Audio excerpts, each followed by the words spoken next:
Përshëndetje të dashur miq. Kjo video është për të gjithë ju që keni një shpirt të ndjeshëm. Dhe ndoshta në të kaluarën tuaj të afërt apo të largët, pra deri në fëmijëri, juve jeni bërë të ndjeheni sikur jeni duke reaguar më shumë se sa duhet, apo jeni më të ndjeshëm se sa duhet, apo jeni duke qarë për shembull për diçka që nuk është aq për të qarë, si thua. Kjo në fakt është një perspektive e njerëzve që nuk janë kaq të ndjeshëm sa ju dhe nuk është se është faji juaj. Sepse nuk e keni ju në dorë, në fakt e keni ju në dorë, por përse duhet që ta stoponi faktin që ju ndjeni kaq shumë, më shumë se sa të tjerët? Përse duhet që t'i vendosni frerë kësaj gjëje dhe të mundoheni të mbuloni emocionet tuaja dhe të mundoheni të mos jeni vetvetja dhe të mundoheni t'i bëni shefin të tjerëve që të jeni me ta? Por, në fund të fundit, do të vi një moment që do të shikoni dhe do të mendoni, fundja cili është karakteri im? A kam unë një karakter? A kam unë cilësi dhe karakteristika që ndoshta më veçojnë nga të tjerë dhe që më bëjnë unik? Apo ndoshta e kam humbur karakteri tim rrugës në momentin që vendosa t'i bëj qefin kujtdo dhe të harroj veten time? Nga ana tjetër, fakti që ju ndjeni kaq shumë është një thesar i çmuar.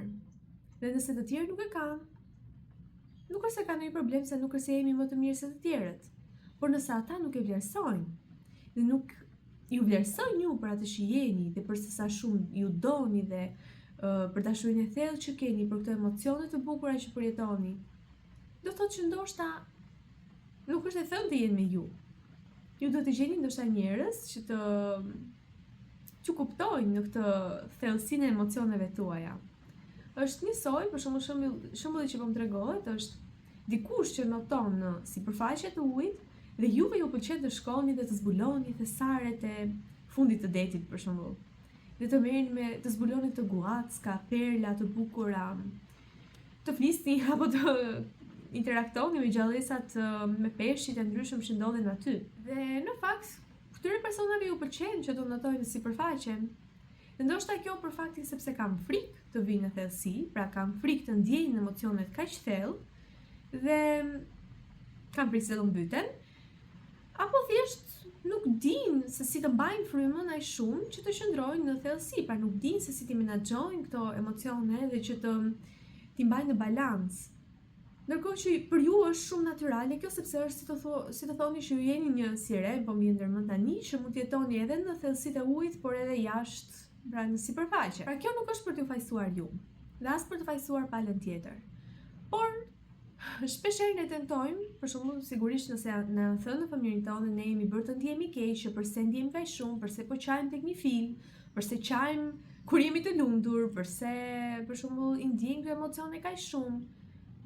Më lejoni t'ju them që ky është fillimi i aftësive tuaja empatike dhe në fakt nëse ju i zhvilloni këto aftësi dhe nëse e zëm në një fëmijëri, një fëmijë nuk i thuhen të gjitha këto që përse i ka qenë ndjeshëm me të tjerë, qoftë nga shoqëria, qoftë nga familja, ky individ me kalimin e kohës duke i zhvilluar këto aftësi, jo që do të bëhet empatik i rrallë apo të zhvillojë të gjitha nivelet e empatisë, por këto ndjesi do t'jenë busulla e tij që mund ta udhëzojnë atë së brendshmi drejt rrugës më të mirë, por ai mund të jetë apo ajo mund të jetë udhëzuesi apo udhëzuesja më e mirë e grupit të tij shoqëror, ndoshta e familjes së tij, për t'i drejtuar drejt një vendi më të mirë. Qoftë energjetik, qoftë për t'i mësuar se si të menaxhojnë emocionet, qoftë për të gjetur rrugën e duhur gjithnjë, për të qenë të lumtur, të shëndetshëm e të tjerë, pra ka mënyra nga më të shumtat. Vetëm nëse ky individ vërtet suportohet në këtë gjë. Por edhe nëse nuk suportohet, por të gjitha këto gjëra që i thon nuk i dëgjon dhe fokusohet tek, për shembull, vendos sa kufi të shëndetshëm dhe fokusohet tek aftësitë e veta, i shikon si thesare të çmuara, edhe në këtë moment këto aftësi zhvillohen. Dhe kjo është një dhuratë shumë e çmuar që ju mund të keni një mik të tillë, mund të jeni vetë ky person apo mund të keni një familjar të tillë. Duhet vlerësuar. Por në momentin që ju zgjidhni këtë spektrin tjetër, që nuk i bëni këto, por mundoheni që t'i shuani aftësitë tuaja, mundoheni që t'i t'i fshihni, ta fshihni ndjeshmërinë tuaj, të mos çani kur ju e ndjeni se duhet ta bëni, sepse çarja është çlirim energjetik dhe në fakt është emocion i bukur. Ne mund të shqajmë nga gëzimi, mund të shqajmë nga mërsia dhe nuk ka asgjë të keqe, nuk është turp, nuk është faj, nuk po i bëni dëm askujt. Sigurisht nëse impaktoni energjitë negative, nëse thuhet kështu këtij personi. Nuk e di, prap nuk e mendoj dot sepse një person i afërt ju shndron pranë të mirë në të keq. Dhe nuk është se dëshiron të rri me ju vetëm në momentin që ju jeni të lumtur apo jo, dhe në momentin që ju keni këto ulje dhe ngritjet tuaja emocionale apo jeni në këtë fazë që keni nevojë për pak suport, ky individ shuhet. Unë mendoj që nuk është për ju ky lloj individi, sepse e para njëherë do të ndjeni të lënduar. Përveç faktit që keni qenë nga X gjë, do ndjeni edhe më të lënduar që ky personi që ju e mendoni të afërt nuk është aty për ju, kur juve ju nevojitet më shumë, ndërkohë që ju keni qenë aty për atë sa herë ka patur nevojë.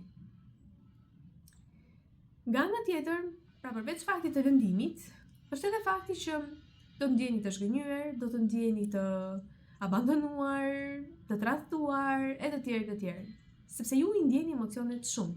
Një gjë e vogël për ju flet shumë, një veprim i vogël, një shikim, një mimikë, një fytyre. Ju me këto gjëra arrini që të dekodoni për shembull çfarë individi tjetër po thotë. Jo vetëm nëpërmjet fjalëve. Fjalët, okay, janë një mënyrë, por më shumë se çdo gjë tjetër, edhe nëse e kuptoni, edhe nëse nuk e kuptoni, ju i dekodoni njerëzit çfarë duan të thonë, çfarë po ndjejnë, nëpërmjet shisave tuaja shpirtërore, si thua, apo shisave tuaja të tjera përveç shisave të dëgjimit, shikimit e tjerë. Pra ju keni shumë të zhvilluar edhe këto shisat e tjera. Ju mund të ndjeni çfarë po ndjen personi tjetër, është një mënyrë. Ju mund të dini çfarë është në mendjen e tij. Pra kjo lidhet edhe me telepatin, që ju mund të dini për shembull ose mund të dëgjoni çfarë ky person ka në mendjen e tij. Është një mënyrë tjetër. Pra ta dëgjoni si mendimin tuaj, por nëse ju e përpunoni këtë apo e zhvilloni si aftësi, ju mund ta deshifroni, është mendimi juaj apo jo. Ju mund të shihni një pamje vizuale që ju tregon për shembull mesazhe specifike e të tjerë, sepse mënyrat janë nga më të shumtat, por apo mund të ndjeni një shije që ju lë të kuptoni një X emocion, diçka, një mesazh. Këto janë 5, mund të themi, shisat e shpirtit, por ka edhe shumë të tjera aftësi të ndryshme shpirtërore që ju mund të navigoni këtë jetë për shembull, por në një kooperim shumë të bukur midis trupit dhe shpirtit. Dhe kjo është aftësia që ju mund të zhvilloni në këtë rrugtimin tuaj nëse ju ose thjesht keni patur suport në fëmijërinë tuaj, ose nuk i keni dëgjuar, por keni zgjedhur këtë rrugë dhe keni zgjedhur që të zbuloni vetveten, të njihni vetveten dhe të zbuloni këtë sarë dhe të zhvilloni ato. Dhe për këtë rastin e dytë, më besoni që është një rrugtim shumë i vështirë, nëse jeni vetëm, është një rrugtim mund të duket i gjatë, mund të duket i lodhshëm, sigurisht nëse nuk keni suport, nëse nuk keni dikush që të kuptoj. Prandaj jam këtu për ju, sepse dua që vërtet të gjithë ju që ndjeni pa suport, të keni sikur vetëm një person që mund të jem unë, mund të jetë dikush tjetër, por nëse nuk e keni asnjë, unë jam këtu për ju. E di shumë mirë se çdo të thotë të mos e kesh një person të tillë, dhe nuk do doja që askush ta përjetonte. Sepse është shumë herë më e lehtë nëse ju keni një mik dhe e bëni këtë rrugëtimin bashkë, pra i merrni sfidat së bashku. Jo se nuk është e këndshme edhe vetëm, por që përse jo, të mos kemi njerëz që na kuptojnë, bëjmë edhe një bisedim rrugës, po kemi edhe më shumë ide, pra nëse ju keni një botë plot ide, por edhe ky person tjetër ka një botë plot ide. Dhe kur këto dy botë bashkohen, imagjinoni se sa shumë ju mund të zbuloni, mund të keni si ide dhe mund të navigoni së bashku në mënyrë më të mirë të mundshme. Prandaj dua që t'ju suportoj sa më shumë të mundem dhe do të dini që jam këtu për ju, për çdo pyetje pa qartësi që të keni, për çdo mendim që ju mund t'ju shkojë mendja dhe të keni pikë pyetje, jam këtu për ju. Emailin tim e keni, mund të më kontaktoni sa herë të dëshironi. Dhe jam shumë e hapur ndaj ideve që ju dëshironi të flasim, sepse më pëlqen, vërtet unë kam mundësimet e mia, siç ishte ky për shembull kjo video, që unë ndjeva shumë e udhëzuar, ka një javë që më vjen vazhdimisht si udhëzim, por nuk është se mendova si ishte aq e rëndësishme. Më thoni ju, a ishte vërtet e rëndësishme apo nuk e di, ndoshta është për dikë për jush aty. Sikur vetëm një person do të isha i lumtur që të arrinte tek ai person kjo video dhe të ndjeni të ndihmuar. Shumë faleminderit. Shihemi në videon tjetër, shpresoj që kjo video t'ju ka ndihmuar. Ju dua shumë të gjithëve. Mirupafshim.